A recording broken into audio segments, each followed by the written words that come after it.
नमस्कार। जदि neck pain होउछि ताहले आपण माने कोन करिवे?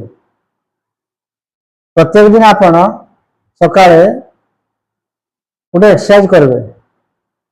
कोन करिवे ना मुंड को प्रथमे तळकु नेबे। गला 1 तापरे पुणी लेफ्ट साइड को नेबे। गला 2 तापरे पुणी सीधा को रखिवे। तार पुणी राइट साइड नेबे।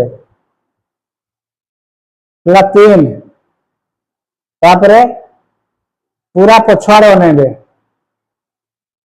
गला 4 लेफ्ट साइड रे। पुणी मिडिल को आनबे।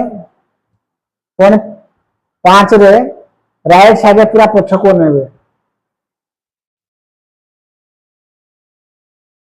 एमती गला थरे। एमती आपण 7 थर करिवे प्रत्येक दिन सकाळे।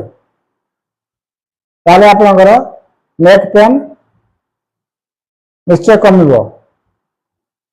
ता सहित आपण किसी औषध भी खाया पड़िबो। कोन खाइबे ना तेज सांग गुगुल दुईटा गोली दिन को 2 थर खाइबे एवं दांत विध्वंसनी रस गोटे गोटे गोली दिन को 2 थर खाइबे।